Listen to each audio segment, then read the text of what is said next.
바랍니다. 오늘은 내 앞에 놓여진 두 가지 길이라는 제목으로 말씀을 함께 나누고자 합니다. 그동안 사도행전 말씀 가지고 성령 충만에 대한 말씀을 나눴는데요. 성령 충만에 대한 큰 어떤 소망과 또 역사들이 우리 삶 가운데 일어나리라 믿습니다. 모두들 더욱더 그 말씀 기억하시고 성령의 충만함을 사모하시고 또 그 임재 가운데 신앙생활 잘 해나가는 우리 모두가 되기를 바라고요. 또 그 다음에는 우리가 고난주간에 주님의 십자가의 의미, 그리고 고난주간 특별저녁 기도에는 십자가의 능력에 대해서 말씀을 묵상했습니다. 그리고 지난주에는 부활절 말씀 묵상하고요. 그래서 올해 들어와서 4월달까지 그냥 같은 비슷한 주제로 쭉 달려왔는데, 오늘은 그냥 좀 생뚱맞기도 하지만 그래도 전하고 싶었던 말씀이기도 하고, 또 물론 잘 아는 말씀이기도 하고, 우리가 궁극적으로 또 이루고 싶은 말씀이기도 한 내용 가지고 오늘 말씀을 함께 나누고자 합니다. 우리가 내 앞에 놓여진 두 가지 길이라는 제목에서 알 수 있듯이 우리 인생에는 항상 두 가지 선택이 놓여져 있습니다. 우리는 갈림길 앞에 서게 됩니다. 그래서 사람들은 이 선택적 상황에서 어떤 사람들은 불편해하기도 하고 또 힘들어하기도 합니다. 그런데 여러분 잘 생각해 보십시오. 우리가 선택을 해야 하는 상황에서 내 선택을 내가 하지 않고 누군가에게 미룬다면 그 의도에는 무엇이 있느냐면 이 선택에 대한 결과도 그에게 미루고 싶은 마음이 있다라는 거죠. 그래서 선택은 항상 우리가 결정해야 되고 그 책임은 우리에게 있다라는 사실을 우리가 기억하면서 오늘 내 앞에 놓여진 두 가지 길 중 어느 길을 선택할지 분명하게 우리 마음을 정하는 시간이 되면 좋겠습니다.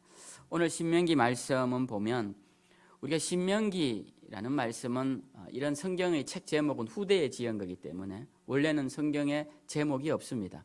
성경에 제목이 없고, 이 신명기는 모세 오경 중에 한 권이고, 원래 성경에 히브리어로 되어 있는 이 구약 성경은 제목이 그냥 첫 글자, 맨 앞에 나오는 글자를 가지고 제목으로 그냥 붙여서 읽었습니다.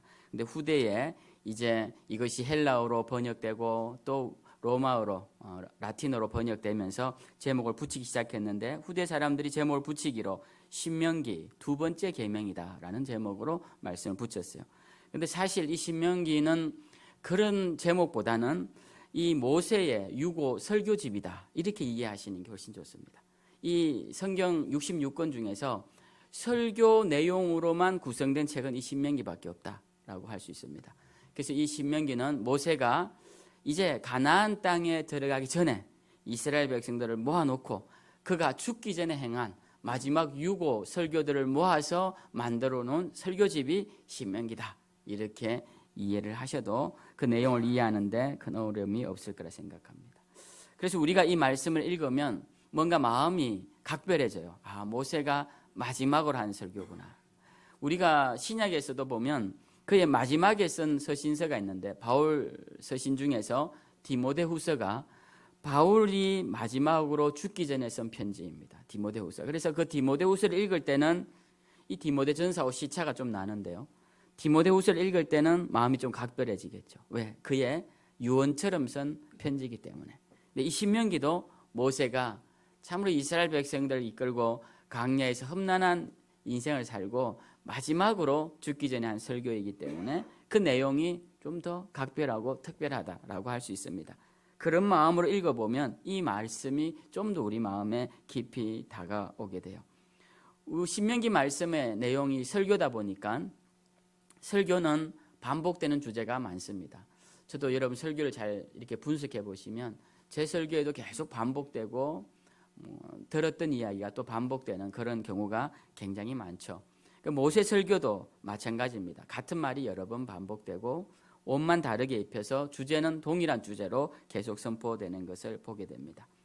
저는 이 신명기 내용 중에서 중요한 핵심 주제를 찾아보라라고 한다면 오늘 이 말씀이 아닐까라는 생각을 해요. 정말 중요한 말씀이라고 생각하는데요. 오늘 말씀에 보면 이런 말씀이 있습니다. 내가 오늘 복과 저주를 너희 앞에 두는데 만일 너희가 하나님 여호와의 명령을 들으면 복이 될 것이요 만일 너희가 하나님 여호와의 명령을 듣지 아니하면 저주를 받으리라. 이런 말씀이에요. 이 말씀이 참 저는 이 신명기 전체를 관통하는 주제다라는 생각을 합니다. 하나님이 말씀을 하시는데 하나님의 말씀을 듣고 지켜 행하면 복 받을 것이고 하나님의 말씀을 듣고 행하지 아니하면 듣지도 않고 행하지도 아니하면 저주를 받을 것이다. 이게 신명기서의 말씀이기도 하고 성경 구약 성경 그리고 신약 성경에도 면면이 흐르는 중요한 성경의 메인 주제다라는 생각을 제가 하게 돼요. 그래서 우리는 오늘 이 말씀을 다시 한번 마음에 새겨야 합니다. 내가 복 받는 길, 복이라는 것이 기복적인 그런 복들만 말하는 것이 아니라 우리가 궁극적으로 이루고 싶은 모든 것들, 그럼 복 받는 길, 그것은 주의 말씀을 듣는 길이고 저주를 받는 길, 그것은 주의 말씀을 떠나는 길이다. 이걸 늘 우리 마음에, 우리 머릿속에 무의식적으로라도 생각할 수 있도록 이렇게 심어놔야 합니다. 오늘 사도신경 외웠나요? 네, 외웠죠? 사도신경 외울 때 여러분 혹시 딴 생각 하시면서 외우신 적 있나요? 윤 집사님? 저는 있어요. 저는 오늘 또 일부 예배 때 사도신경을 외우면서 딴 생각을 했습니다. 왜냐하면 이 사도신경은 그냥 의식을 안 해도 줄줄 나오기 때문에 말은 하고 있지만 생각은 다른 생각을 할 수 있어요. 오늘 광고를 뭘 해야 되지 뭐 이런 외우면서도 이게 이제 고수가 되면 가능한 일입니다. 고수가 되면 생각 따로 말 따로 이렇게. 근데 제가 이제 운동을 이렇게 하다 보면요, 제가 테니스를 좋아하니까 테니스 이제 비유를 들면 테니스를 이렇게 칠 때 내가 공을 어디로 보내야지 어디로 보내야지 생각을 하지만 생각은 해도 몸은 그 자세를 그대로 유지해야 됩니다. 그 자세를 유지하면서 자연스럽게 유지하는 사람이 고수고 생각 따라 그냥 몸도 같이 따라가서 자세가 흐트러진 사람은 이제 하수가 되는 것이죠. 제가 이 말씀을 드리는 것은 우리가 주의 말씀을 듣고 행하면 복을 받을 것이고 주의 말씀을 떠나면 저주를 받을 것이다. 이것이 무의식적으로 우리 마음에 딱 박혀 있어야 돼요. 그래서 말씀을 떠나면 누가 가르쳐주지 않아도 말씀을 떠나면 내가 저주를 받는 길이구나 라는 걸 우리가 딱 마음속에 새기고 있어야 한다는 겁니다. 그거는 결코 떠날 수 없는 일이고 불변할 수 없는 일이다라는 것이 우리 마음에 새겨져야 한다는 것이죠. 저는 오늘 이 말씀이 바로 그런 말씀이 되어야 된다고 생각합니다. 근데 제가 이 말씀을 전하기 전에 먼저 첫 번째로 기억하고 싶은 것은 오늘 이 말씀에서 굉장한 희망적 메시지가 들어가 있다는 것이죠. 그게 뭐냐면 1절, 26절에 내가 오늘 복과 저주를 너희 앞에 둔다라는 말씀이에요. 복과 저주가 우리 앞에 있다는 겁니다. 하나님이 모세를 통하여서 복과 저주가 우리 앞에 있다는 거죠. 이게 얼마나 좋은 상황입니까? 여러분 복과 저주가 우리 앞에 있으면 여러분 뭘 선택하면 됩니까? 복을 선택하면 됩니다. 복과 저주가 둘 다 있으니까 저주만 두 개 있으면 저주밖에 선택할 수 없지만 복과 저주의 길이 동일하게 우리 앞에 있어요. 그리고 하나님이 우리에게 너 뭘 선택할래? 라고 말씀하시는 겁니다. 이건 어려운 상황이 아닙니다. 복잡한 상황도 아니고 이것은 우리에게 축복을 주시기 위한 상황이에요. 우리가 복을 선택하면 됩니다. 복과 저주는 둘 다 우리 앞에 있습니다. 우리가 인생을 살면서 사람들이 자기 인생이 잘못된 것에 대한 탓을 하는 걸 종종 듣습니다. 그 중에 대표적인 것이 내가 부모만 잘 만났으면, 내가 우리 부모님 잘 만났으면 나는 이렇게 살지 않을 것이야 라고 하는 말을 종종 듣게 되는데 결국 그들의 인생의 책임이 부모에게 있다는 것이죠. 또 어떤 사람들은 이런 탓을 합니다. 여자로서 내가 남편만 잘 만났으면 내가 지금 이렇게 살지 않을 텐데, 여자 인생 뒤웅박이라는데 내가 남자만 잘 만났어도, 이런 말을 하기도 하고, 또 어떤 경우는 내가 아내만 잘 만났으면 내가 가고 싶은 길로 갔을 것이고 내 목적과 성취를 달성했을 것이다. 내가 내 아내가 내조만 잘해줬어도 내가 그렇게 했을 것이다 라는 말을 하게 됩니다. 그런데 여러분, 우리가 인생의 실패를 여러 가지 원인에서 찾지만 오늘 이 말씀을 잘 보시면 그 원인이 어디에 있는지 알게 됩니다. 오늘 성경 우리에게 이렇게 말씀해요. 복과 저주를 너희 앞에 둔다. 그리고 복과 저주를 선택할 수 있는 권한을 너희에게 줄 것이다. 너희가 무엇을 선택하는지 그 모든 것은 너희의 책임이다 라고 말씀을 하고 있다는 것입니다. 저는 이것이 많은 이들에게 던지는 희망의 메시지라고 생각합니다. 오늘날 사람들은 이런 말을 합니다. 흙수저니 은수저니 금수저니 이런 말을 하면서 날 때 무슨 수저를 물고 나오는지 그의 인생이 정해진다라고 말을 합니다. 젊은 아이들 사이에서. 근데 저는 그렇게 생각하지 않습니다. 하나님께서 비록 우리가 잘 사는 부유한 집에 태어나지 못하고 또 부모님이 많이 배우지 못한 집에 태어났다 할지라도 무엇인가 부족한 환경에서 자랐다 할지라도 그것이 우리 인생에서 도리어 복이 되고 기회가 되게 하는 것을 저는 여러 번 보았기 때문에 그렇습니다. 세상 사람들이 말하는 그런 계급이 정해진 사회가 아니라 하나님께서 우리에게 무한한 가능성을 열어놓으시고 계신다. 저는 이것이 복과 저주가 우리 앞에 있는 상황이라고 생각합니다. 잘못되는 것은 우리가 저주를 선택해서 그런 것이지 날 때부터 저주스러운 상황에 있어서 그런 것은 아니라는 것이죠. 목회자들도 아버지 목회를 이어받아 목회를 크게 부흥하는 경우가 있습니다. 그런 사람들을 부러워하며 저기는 아버지 잘 만나 그러네 라고 탓하는 목사님들은 대부분 그의 목회가 힘든 상황에 있는 사람들입니다. 그런데 제가 어떤 목사님들을 보면 아버지가 술 중독자처럼 그렇게 술만 마시고 가정을 돌보지 않았지만 그럼에도 불구하고 훌륭한 목회자가 되어서 성공적인 목회를 하는 경우도 보게 됩니다. 저는 세상의 삶에서도 마찬가지라고 생각합니다. 세상은 우리에게 선을 그어놓고 넘어오지 못할 선이 있다라고 말하지만 성경은 우리에게 하나님은 동일하게 우리에게 복과 저주를 두고 있다고 말씀하고 계십니다. 그렇기 때문에 우리는 복을 선택하면 되는 것입니다. 여기 모인 우리 모두는 복을 선택하시는 분들 다 되시기를 주님의 이름으로 축원드립니다. 세상 사람들은 희망 고문이라는 말을 하기도 합니다. 희망 고문이라는 말은 저는 세상 사람들이 만들어낸 아주 악한 말이라고 생각합니다. 왜냐? 희망에는 고문이 없기 때문에 그렇다고 생각해요. 우리가 아무리 어려운 상황에서도 희망이 있는 사람은 견딜 수 있는 힘을 얻습니다. 아우슈비츠 그 가스실에 있는 유대인들에게도 그들에게는 희망이 있었습니다. 그들에겐 분명히 이제 가스로 죽을 날만을 기다리고 있었지만 그들에게는 희망이 있었고 그 희망 때문에 그들은 그 순간 견딜 수 있었습니다. 우리의 삶이 비록 우리가 생각한 대로 가지 않을지라도 희망이 있다는 것은 대단히 중요합니다. 저는 하나님의 말씀이 우리에게 주시는 중요한 축복 중에 하나가 우리에게 희망을 주시는 것이라 생각해요. 복과 저주를 우리 앞에 두신다는 것은 우리에겐 늘 열려진 축복의 길이 있다는 것입니다. 이 상황에서 우리가 복을 선택하면 되는 것이에요.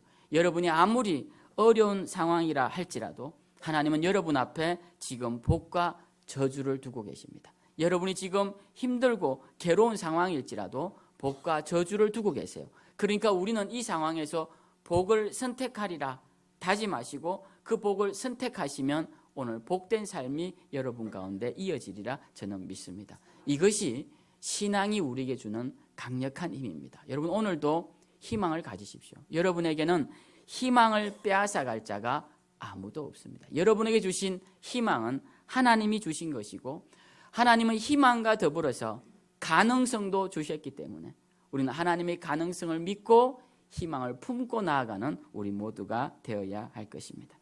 그럼 어떻게 해야 복을 선택할 수 있을까요? 복과 저주가 우리 앞에 있는데 어떻게 하면 복을 선택할 수 있을까요? 성경은 오늘 이렇게 말씀하십니다. 너희의 하나님 여호와의 명령을 들으면 복이 될 것이다 라고 말씀합니다. 이 복을 선택하는 일이 어렵지 않습니다. 하나님의 말씀을 듣는 것, 이 듣는다는 것은 그냥 듣고 마는 것이 아니라 듣고 행한다라는 말씀이죠. 그런 의미입니다. 하나님의 말씀을 듣고 행하면 된다라는 것입니다. 이런 말씀을 드리면 사람들은 이런 질문을 해요. 하나님 말씀이 너무 어려워서 이 성경책을 보기만 해도 두껍고 내용이 무슨 내용인지도 잘 모르겠고 근데 어떻게 하나님 말씀을 직행합니까? 이런 말씀을 하시는 분들이 계십니다. 근데 성경에서 말씀하시는 것은 복잡하지 않아요. 성경에서 우리에게 복을 받는 길을 알려주시는 그 길은 어렵지가 않습니다. 굉장히 간단하면서 굉장히 확실합니다. 제가 두 가지로 설명을 아주 추각해서 말씀을 드려볼게요.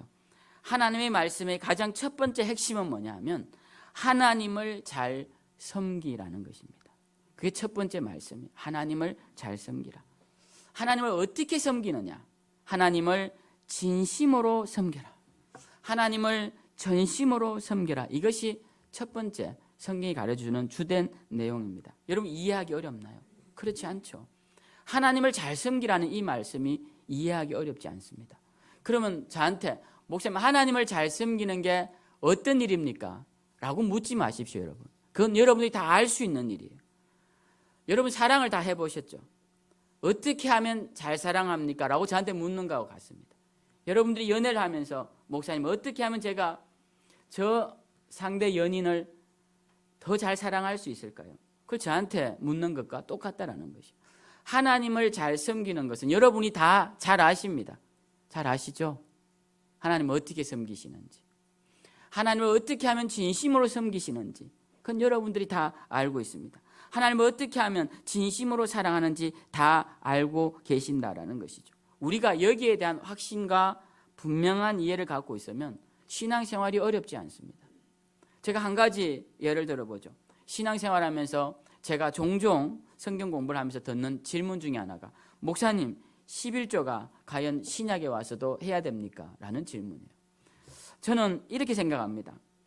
제가 여기에 대해서 늘 생각하면서 이런 질문을 하시는 분에게 제가 꼭 말씀드리고 싶은 것은 11조 안 하셨으면 좋겠어요.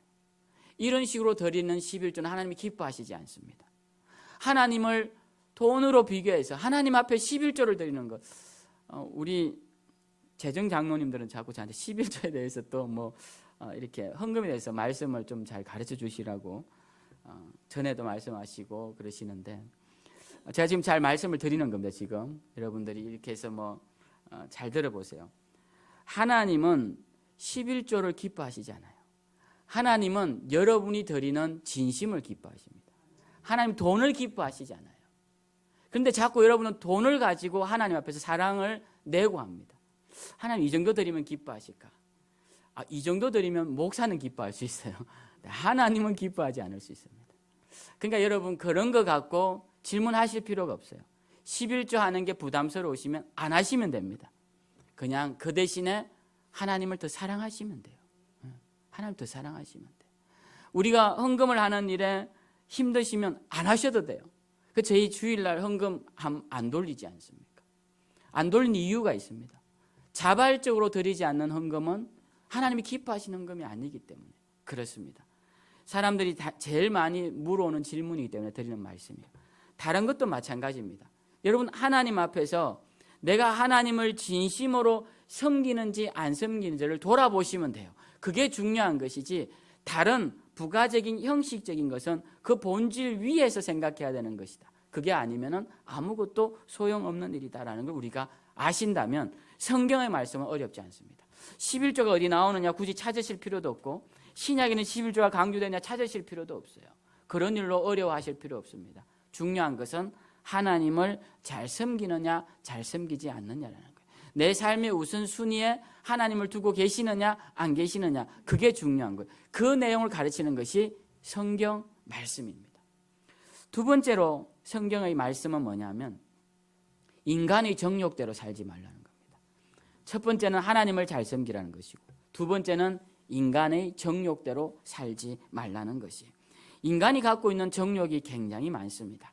명예욕부터 해서 높은 자리에 올라가는 권력욕부터 해서 성욕과 여러 가지 성취욕 많은 욕구들이 인간의 욕망에 있습니다.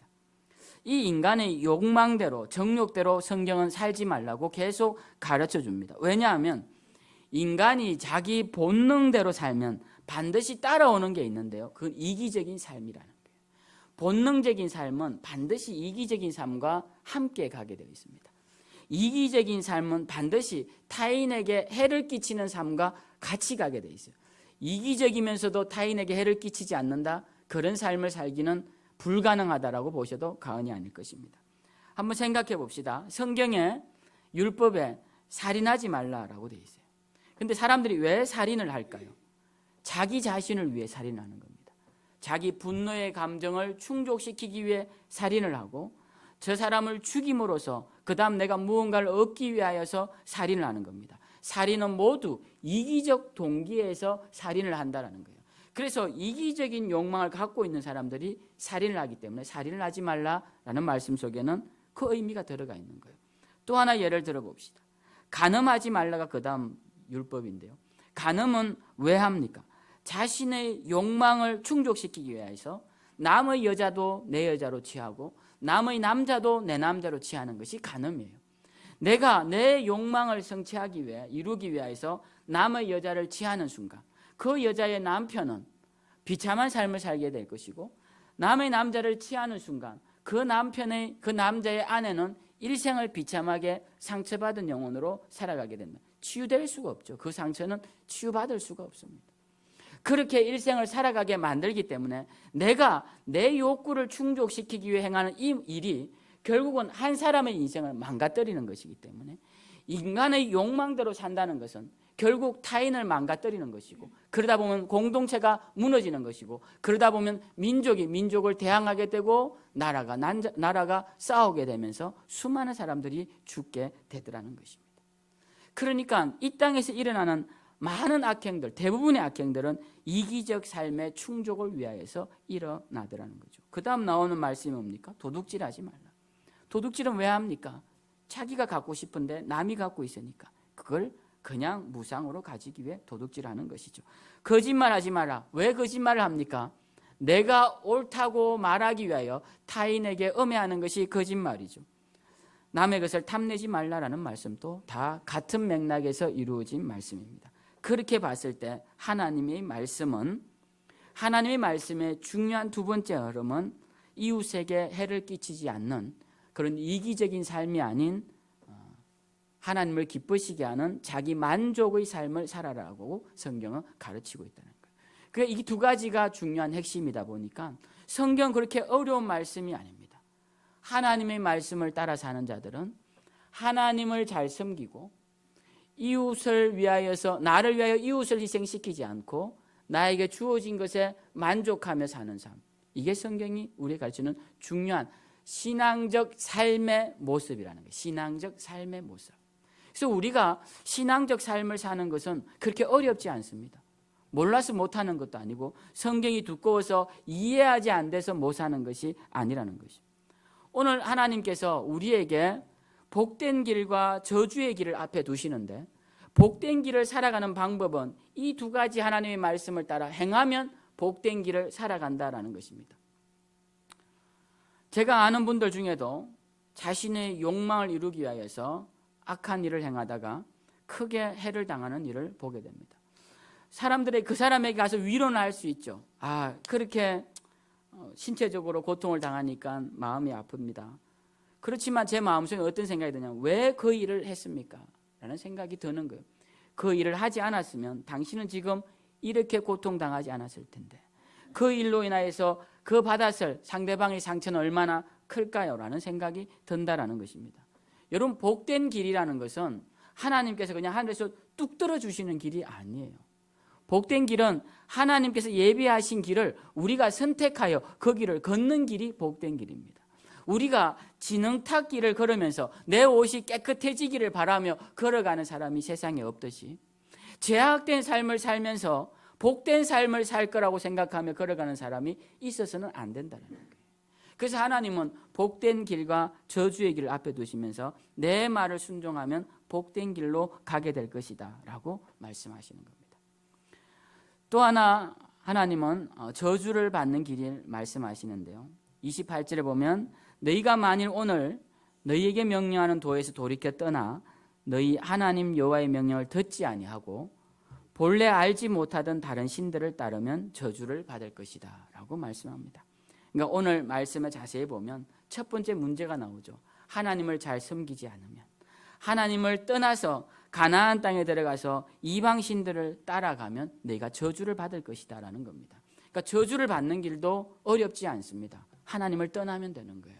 우리가 세상 가운데서 살면서 하나님보다 더 좋아하는 것들이 있습니다. 세상의 색을 따라가고 세상의 모양을 따라가고 세상의 가치를 따라가고 그러다 보면 저주받는 길에 이르게 된다는 것입니다. 하나님께서는 그 부분을 분명히 말씀하고 계세요. 하나님의 말씀을 들으면 복을 받고 듣지 않으면 저주를 받는다. 이것이 우리 머릿속에 꽉 박혀 있어야 합니다. 근데 하나님을 아예 믿지 아니하면 말씀을 들을 것도 듣지 않을 것도 없는 상황이 되는 것이죠. 그래서 저는 이런 생각을 합니다. 하나님의 말씀을 듣고 안 듣고 그 다음 문제로 일단 하나님 안에 있으면 적어도 복과 저주의 선택적 상황에 놓여 있다. 그런데 하나님을 아예 떠나버리면 아예 선택적 상황이 아니라 운명적 상황에 이르게 된다. 운명적 상황은 어떤 것입니까? 선택할 여지가 없습니다. 세상 사람들이 우리에게 심어주는 가치관이에요. 넌 날 때부터 흙수저야. 넌 날 때부터 은수저야. 저기 한번 봐봐. 저 친구는 날 때부터 금수저야. 여러분 그렇지 않습니다. 그 세상이 가르쳐주는 가치관이에요. 여러분 날 때부터 금수저인 사람이 어디에 있습니까? 그 금수저라는 말 속에는 그가 굉장히 행복하다는 말인데 그를 찾아가서 한번 물어보십시오. 당신 정말 그렇게 행복합니까? 그렇게 돈이 많은 집에 태어나서 그렇게 권력이 많은 집에서 태어나서 당신 행복합니까? 여러분 한번 물어보십시오. 주변에. 지금도 언론에서도 그런 일들이 많이 일어나고 있지 않습니까? 과연 행복할까요? 그렇지 않다라는 겁니다. 이거는 세상이 우리에게 가치관을 혼란시키는 언어입니다. 희망 고문도 마찬가지고 흙수저니 은수저니 이 모든 것도 다 마찬가지입니다. 우리가 하나님을 떠나서 세상을 나아가면 세상이 만들어놓은 바로 이 가치관에 우리가 매몰되어서 우리는 선택할 수 있는 상황이 되지 않습니다. 세상이 넌 흙수저야라고 하면 난 흙수저인가 보다 라고 살아갈 수밖에 없다는 것이죠. 그러나 신앙 안에 들어오는 순간 일단 하나님을 믿는 순간 우리는 적어도 선택적 상황에 놓이게 됩니다. 적어도 복과 저주를 선택할 수 있는 상황에는 들어가게 된다는 거예요. 그 다음 그것을 우리가 선택할 때는 복된 길이 우리 앞에 펼쳐져 있다는 것입니다. 그렇기 때문에 여러분 신앙 안에 있는 것이 굉장히 중요합니다. 하나님 안에 있는 것이 굉장히 중요해요.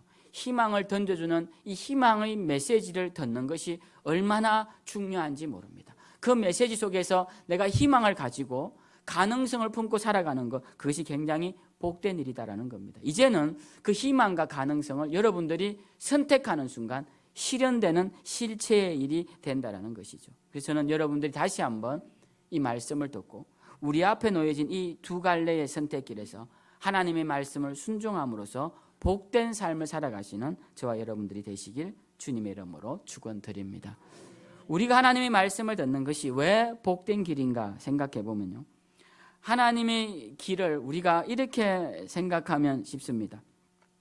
하나님께서 우리에게 축복들을 이렇게 약속하셨는데 그러면 그 축복들 중에 이런 말씀이 있어요. 신명기 6장에 보면 하나님 여호와께서 네게 가르쳐 지키게 한 이 말을 듣고 지켜 행하면 이러한 것들을 주실 것이야 라고 하시면서 말씀하시는 것이 첫 번째는 약속하신 땅으로 들어가게 하시고 네가 건축하지 아니한 크고 아름다운 성읍을 얻게 하시고 네가 채우지 아니한 아름다운 물건이 가득한 집을 얻게 하시며 네가 파지 아니한 우물을 차지하게 하시며 심지 아니한 포도원과 감람나무를 차지하게 하실 것이다 라는 말씀이 있습니다. 우리는 이것을 보면서 우리가 짓지도 않은 집에 산다고?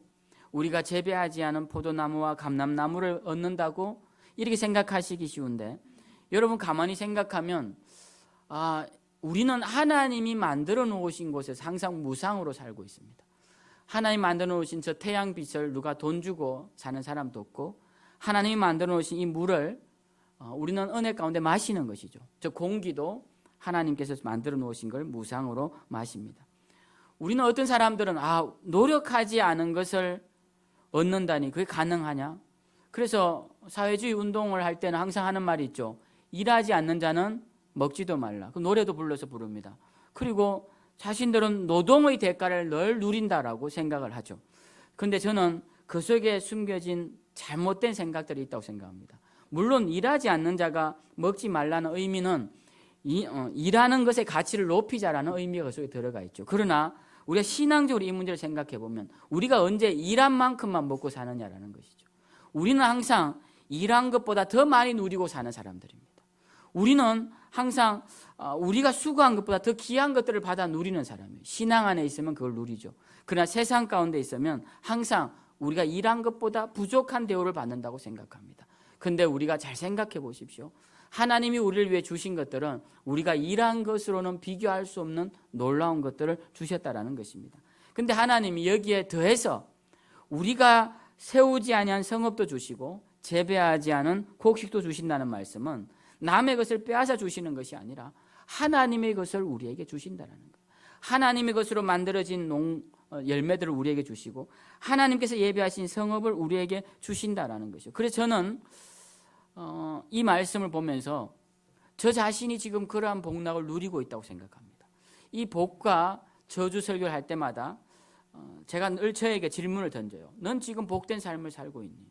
근데 제가 그때마다 확신할 수 있는 건 전 복된 삶을 살고 있다는 거예요. 주님이 저에게 많은 복을, 엄청난 복을 누리게 하셨다라는 것입니다. 제가 가지고 있는 능력보다 더 큰 것들을 누리게끔 늘 저에게 축복해 주신다는 사실. 전 그것을 요 근래도 느끼고 며칠 전에도 느끼고 늘 제 삶 가운데 돌아보면 느끼고 살아갑니다. 나는 하나님의 은혜 속에 사는구나. 하나님의 축복 속에 사는구나. 하나님이 나의 가치를 늘 내 원래의 가치보다 더 높이 쳐서 이렇게 축복해 주시는구나. 이런 생각을 하며 살아갑니다. 저에게 미리 예비하신 곳에서 그리고 미리 하나님이 예비하신 사람들과 그리고 하나님이 미리 예비하신 놀라운 축복들을 누리며 살아간다. 그렇게 생각하니까 사실이고 그게 얼마나 감사한지 모릅니다. 하나님은 우리에게 복된 길을 약속하셨고 저는 지금 그 길을 걷고 있고 여러분들도 대부분 저는 그 길을 걷고 있다고 생각합니다. 여러분들 지금 복된 자리를 선택하셔서 복된 길을 걷고 있다라면 여러분 세상이 던지는 흑수저니 은수저니 희망 고문이니 이런 말로 우리의 희망과 우리의 가능성을 좌절시키면 안 된다라는 것이에요. 하나님은 우리에게 늘 가능성을 열어주시고 지금이라도 네 앞에 복된 길이 놓여 있으니 그것을 선택하라고 말씀하고 계신다는 거예요. 그러면 그 하나님의 말씀을 순종하는 것이 어떤 것인가? 제가 하나님의 말씀을 따른다는 것에 대한 좋은 비유가 생각이 났습니다. 제가 어릴 적 고향길은 제가 살 때는 굉장히 위태로운 길이 많았습니다. 섬이다 보니까 길이 잘 안 나 있고 대부분 바위로 구성되어 있어서 길이 위태로웠습니다. 어릴 때 어머니 손을 붙잡고 보통 령이라고 부르는 우리 섬에도 령이라고 부르는 그런 길이 많았습니다. 뭐 한계령, 뭐 대관령처럼 그 영어로 된 그 길을 이렇게 걷다 보면 굉장히 위태롭고 바람이 불어서 만약에 떨어지면 낭떠러지로 떨어지거나 바다로 처박힐 그런 위태로운 길을 걸어갔던 기억이 지금도 생생합니다. 그때 이제 나이가 좀 들어서 혼자 그 길을 걸을 때 늘 부모님이 하셨던 말씀이 있어요. 그게 뭐냐면 얘야 길만 잘 보고 가야 된다. 여러분들은 그게 잘 어떻게 들리실지 모르겠지만 저희 섬에서는 길만 잘 보고 길을 보고 가지 않으면 금방 떨어집니다. 떨어지면 다시 돌아오기 어려워요. 길이 없는 낭떠러지로 떨어지고 심지어는 바다로 떨어지기도 하는 그런 가파른 길을 걸어가야 하니까요. 그때 길만 잘 보고 걸어가야 한다는 것이죠. 그런데 길을 안 보고 그 옆에 낭떠러지 주변에 핀 꽃을 보고 그 꽃을 꺾으려고 다가가다가 발을 헛디디면 떨어지게 되는 것이죠. 떨어지면 어떻게 되느냐? 그게 저주의 길이라는 것입니다. 지금 길 위에 있으면 복된 길이고 떨어진 길은 저주의 길이라는 거예요. 그래서 저주를 달리 설명할 필요가 없습니다. 낭떠러지에서 떨어진 사람, 그리고 복된 길은 지금 길 위에 있어서 목적지를 향해 가고 있는 사람, 이렇게 보면 된다라는 것입니다. 제가 어릴 때 바닷개를 잡으려다가 이 요만한 돌개를 잡으려다가 그 개가 얼마나 빠른데 그걸 잡을 수 있습니까? 그러니까 잡으려다가 바다로, 그 개들은 항상 위급하면 바다로 몸을 이렇게 던집니다. 개들은. 그럼 저도 같이 그걸 줍다가 이제 바다로 물에 빠졌죠. 빠져서 의식을 잃고 그 뒤로 바다로 떠내려가다가 배 사람들한테, 배에서 작업하던 배 사람들에게 건짐을 받았다라는 말씀 여러 번 드렸던 기억이 납니다. 마치 길을 잃어버린 사람은 이런 것과 같습니다. 내가 지금 이 바닷개를 잡으려고 바닷속을 뛰어드는 것과 같은 것이죠. 길을 가고 있는데 낭떠러지에 핀 꽃에 아름다운 나비가 앉아 있으니 그 나비를 보고 그 나비에 홀려서 그 나비를 잡으려다가 낭떠러지로 떨어지게 된다라는 것입니다. 우리가 하나님의 말씀이 뭐냐? 하나님의 말씀은 우리를 가장 안전한 곳으로 인도하는 길이라는 것이요. 이 길에서 벗어나면 그 다음 기다리고 있는 것은 저주의 길이라는 것입니다. 비록 꽃에 현혹되어서 낭떠러지 앞으로 나아간다 할지라도 그 떨어지는 순간 그 꽃은 사라지고 그의 인생은 나락에서 허무한 인생을 끝내게 되는 것이죠. 그 나비가 예뻐서 나비에 현혹되어 가다가 길을 잃어버리면 그 사람은 그 다음 기다리고 있는 것은 낭떠러지, 절벽만이 기다리고 있다는 것입니다. 여러분, 복을 받는 길은 어렵지 않습니다. 복을 받는 길은 어렵지 않아요. 길만 보고 길을 따라가면 되는 것입니다. 그런데 우리가 길만 보고 길을 따라가다가 자꾸 주변에 날아다니는 나비에 현혹되고 옆에 핀 꽃에 현혹되어서 하나님이 하신 말씀을 잊어버리고 그것을 향해 나아가게 되는 거예요. 그 선택은 누가 하는 것입니까? 바닷개를 잡으러 간 제가 선택하는 것이요. 바닷개를 따라 바닷속으로 들어간 제가 선택한 것입니다. 그 바닷개가 좋아서 따라간 저의 잘못이죠. 그러나 그곳이 갈 곳이 아니라 생각하고 그 자리에 머물렀다면 우리는 복된 자리에 있는 것이죠. 우리도 마찬가지입니다. 하나님 앞에서 복된 길, 저주의 길은 늘 우리 앞에 상존하고 있어요. 이제 우리가 선택할 일이 남았습니다. 우리가 무엇을 선택해야 되느냐? 주님이 말씀하신, 아까 말씀드린 그 두 가지 하나님의 명령을 우리가 지켜 행하는 길, 그 길을 따라 가면 돼요. 보여주신 길을 걸어가면 됩니다. 어렵지 않습니다. 보여주신 길을 따라 걸어가면 돼요. 그런데 보여주심에도 불구하고 걸어가지 않는다면, 보여주신 길이 아닌 다른 길로 간다면 그 다음 책임은 우리에게 있다는 것입니다. 예수님께서 누가복음 6장에서 사람들에게 이런 말씀을 하십니다. 너희는 나를 불러 주여 주여 하면서도 어찌하여 내가 말하는 것을 행하지 아니하느냐. 주님이 오죽 답답하시면 이런 말씀을 하시겠습니까? 오늘도 마찬가지입니다. 우리가 주여 주여 부르는 자는 많다 할지라도 하나님의 말씀을 듣고 행하는 자는 많지 않은 것이, 하나님의 뜻대로 살아감으로 복된 길을 걸어가는 자도 많지 않다는 것입니다. 그래서 우리가 주여 주여 입술로만 끝낼 것이 아니라 그 선택적 상황에서 이제 선택을 할 때 복된 길을 선택하셔서 정말 하나님이 기뻐하시는 그 약속된 생명의 길, 그 길을 여러분 축복의 선물로 다 받아 누리시는 저와 여러분들이 되시길 바랍니다. 누가복음의 말씀에 보면 주님이 이렇게 말씀하세요. 내 말을 듣고 행하는 자는 다 이와 같은 자일 테인데 집을 짓되 깊이 파고 주추를 반석에 놓은 사람과 같으니 큰 물이 나서 탕류가 그 집에 부딪히되 잘 지었기 때문에 능히 요동하지 못하게 될 것이라. 그러니까 주의 말씀을 잘 지켜 행하는 복된 자들의 삶은 이렇다라는 것입니다. 그런데 주의 말씀을 지켜 행하지 아니하는 자는 주추 없이 흙 위에 집 지은 사람과 같으니 탕류가 부딪힘에 집이 무너져 파괴됨이 심하니라라고 기록되어 있습니다. 그러니까 주의 말씀을 지켜 행하지 아니하면 집이 무너져 파괴되고 만다라는 거예요. 우리 인생의 집이 무너지고 파괴되고 만다라는 것입니다. 여러분 이제 어느 길을 선택하시겠습니까?